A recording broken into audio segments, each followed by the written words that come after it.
वालेकुम स्टूडेंट्स, हम स्टार्ट करते हैं चैप्टर नंबर 13। सबसे पहले इसके हम देख लेते हैं short questions. Important short question कौन कौन से हैं सबसे पहले हम देखते हैं। Let's start now. सबसे यहाँ से इम्पोर्टेंट शॉर्ट क्वेश्चन है रिस्पायरेशन। What is respiration? ठीक है, रिस्पायरेशन आएगा तो आप यहाँ से यहाँ तक लिखेंगे। अगर वो सेलुलर रिस्पायरेशन के बारे में पूछ लेते हैं तो आप यहाँ से लिखेंगे the cellular respiration is directly use in the production of energy necessary for our living activities. यहाँ तक ATP तक आप इसको कंप्लीट करेंगे। ठीक है, ये सेलुलर रिस्पायरेशन की डेफिनेशन होगी। ये शॉर्ट क्वेश्चन है। फिर नेक्स्ट हमारे पास यहाँ से एक शॉर्ट क्वेश्चन आता है कि why air is better respiratory medium than water. क्यों जो हवा है वो पानी से जो बेटर रिस्पायरेटरी मीडियम क्यों है? ठीक है, तो आप इसका आंसर यहाँ से देंगे, इसके रीजंस देंगे। The oxygen content of air is much higher than the oxygen content of equal volume of water. ठीक है, पहले ये होगी। दूसरा यहाँ तक आप इसको कंप्लीट करेंगे। ठीक है, इसका आंसर तो आपका यहाँ तक कंप्लीट हो जाएगा इस क्वेश्चन का आंसर। फिर नेक्स्ट शॉर्ट क्वेश्चन यहाँ से बनता है the vernalization of water is less dense than air. तो इसका आंसर यहाँ से आएगा। Breathing of vernalization is directly involve in the exchange of gases. यहाँ से लेके यहाँ तक आप इसका आंसर कंप्लीट करेंगे। नेक्स्ट हमारे पास आ जाता है, यहाँ से आप देखेंगे ये MCQs के तौर पर जाइलम एंड फ्लोएम क्या करते हैं? Is not involve in the transport of gases in the plants. ये भी एक MCQs बनता है। Stomata are the main sites of exchange of gases. ये भी एक शॉर्ट क्वेश्चन अलग में बनता है। ठीक है, नेक्स्ट यहाँ से एक शॉर्ट क्वेश्चन बनता है।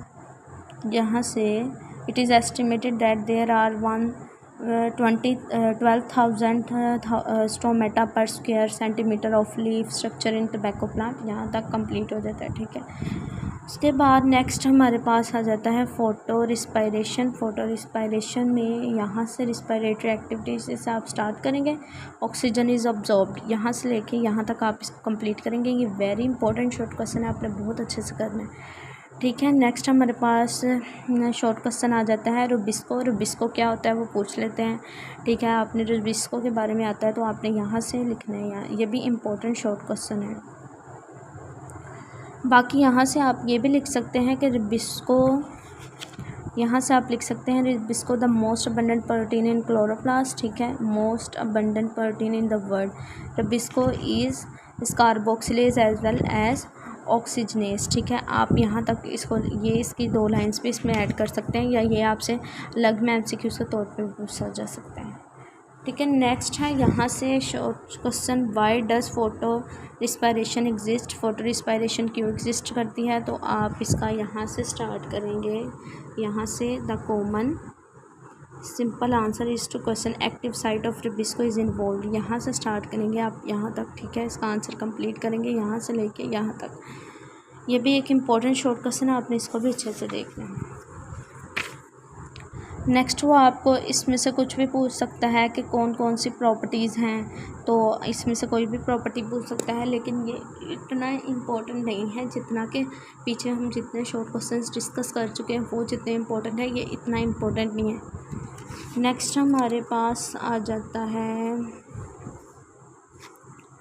स्पायरिकल्स। स्पायरिकल्स क्या होते हैं? ठीक है, तो ये स्पायरिकल्स के बारे में पूछ लेता है तो आप यहाँ से लिखेंगे द मेन ट्राइकल ट्रंक कम्युनिकेट्स। ठीक है, विद एक्सटीरियर बाय 10 पेयर्स। ठीक है, यहाँ से आप लिखेंगे, यहाँ से स्टार्ट करके आप यहाँ तक इसका कंप्लीट करेंगे। ठीक है, सेगमेंट्स तक, एब्डोमिनल सेगमेंट तक कंप्लीट करेंगे।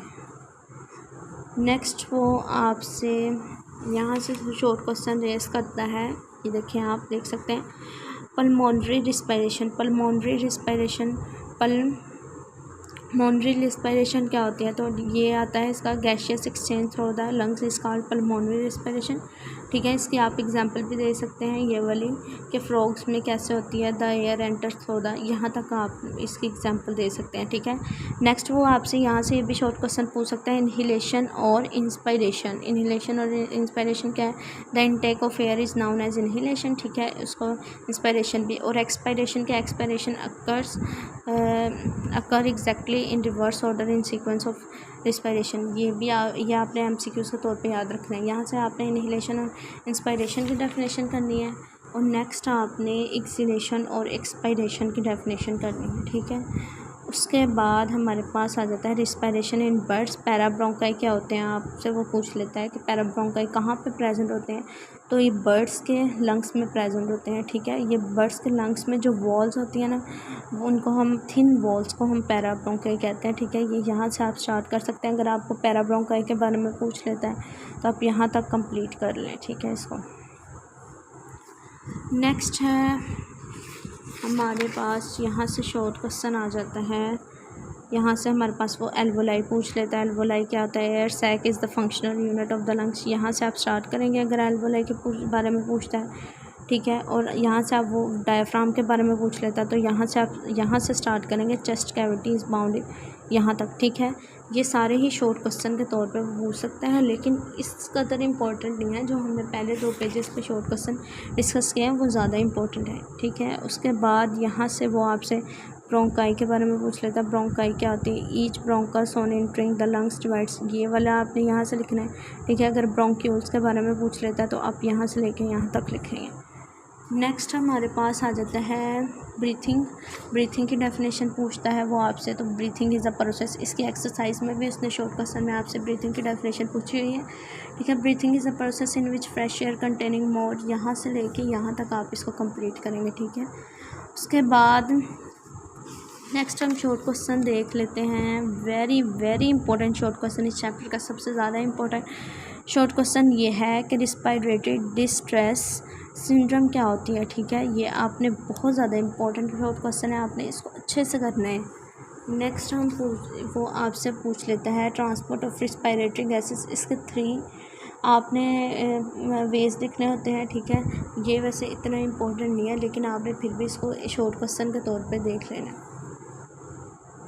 उसके बाद यहाँ से आप ये सब कुछ एमसीक्यूज़ के तौर पे देख लें। कार्बोनिक एनहाइड्रेस एंजाइम ये प्रेजेंट होता है रेड ब्लड सेल पे, ठीक है। मैक्सिमम अमाउंट ऑफ ऑक्सीजन इतना, ठीक है। उसके बाद व्हेन एन ऑक्सीजन टेंशन, यहाँ से स्टार्ट होके यहाँ तक, ठीक है।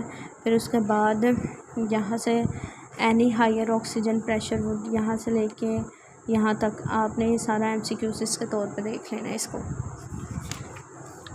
नेक्स्ट वो यहाँ से आपसे पूछ लेता है कार्बन डाइऑक्साइड टेम्परेचर और पीएच का इफेक्ट क्या है, ठीक है। ये भी अलग अलग शॉर्ट क्वेश्चन है, इंपॉर्टेंट है। खासकर इसमें पीएच और कार्बन डाइऑक्साइड का इफेक्ट बहुत ज़्यादा इंपॉर्टेंट है। ये दोनों आपने अच्छे से तैयार कर लेने हैं, ठीक है। यहाँ से वो आपसे पूछ लेता है कार्बन डाइऑक्साइड ट्रांसपोर्ट होती है ब्लड में, ठीक है। इसका डिफरेंट स्टेट्स हैं तो आपने ये स्टेट्स लिखने हैं। ये भी इम्पोर्टेंट है, इम्पोर्टेंट शॉर्ट क्वेश्चन है।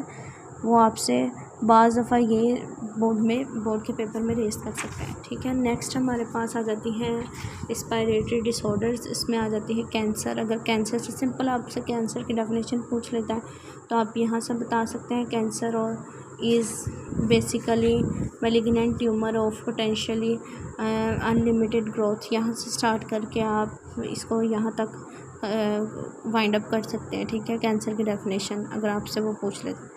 नेक्स्ट है ट्यूबरक्लोसिस, उसकी डेफिनेशन पूछ लेता है। इसको आप पूरा ही अच्छे से रीड कर लीजिएगा क्योंकि इसमें से एमसीक्यूज़ भी बनते हैं। ये अगर शॉर्ट क्वेश्चन के तौर पे है तो इसमें से आप मेन 3-4 लाइन्स लिख दीजिएगा तो आपके लिए इनफ होगा। नेक्स्ट हमारे पास आ जाती है एस्थमा। ये भी वेरी इंपॉर्टेंट शॉर्ट क्वेश्चन है, यहाँ पे लिख देते हैं वेरी इंपॉर्टेंट शॉर्ट क्वेश्चन, ठीक है। इसको भी आपने अच्छे से करना है। एम्फीसीमा, ये सारी डिसऑर्डर में से एक डिसऑर्डर तो वो आपसे शॉर्ट क्वेश्चन में पूछ ही लेता है। सबसे पहले TB very important short question है। एस्थमा और एम्फीसीमा ये तीनों बहुत इंपॉर्टेंट है। ये वो आप इनमें से आपसे वो कोई ना कोई एक पूछ लेता है। उसके बाद यहाँ से वो आपसे पूछता है लंग कैपेसिटी। इसमें से सिर्फ और सिर्फ एमसीक्यूज़ के तौर पे आता है, ठीक है। ये आपने सिर्फ एमसीक्यूज़ के तौर पे रीड आउट करना है और ये भी आपने एमसीक्यूज़ इसके तौर पे ही रीड आउट कर लेना है। स्टूडेंट्स यहाँ तक ये भी आपने एमसीक्यूज़ के तौर पे रीड आउट करना नहीं भूलना, ये बहुत इंपॉर्टेंट है, ठीक है। ये टेबल तो स्टूडेंट्स उम्मीद है आपको ये चैप्टर की वीडियो पसंद आई होगी और अच्छे से समझ भी आ गई होगी। तो आपने इस चैप्टर के शॉर्ट क्वेश्चन अच्छे से प्रिपेयर कर लेने हैं। हम नेक्स्ट डिस्कस करेंगे चैप्टर नंबर 13 के इम्पोर्टेंट लॉन्ग क्वेश्चन। तब तक के लिए अल्लाह हाफिज़, अपना ख्याल रखिएगा बहुत बहुत। अगर मेरी वीडियो पसंद आई हो तो लाइक शेयर एंड सब्सक्राइब कीजिएगा।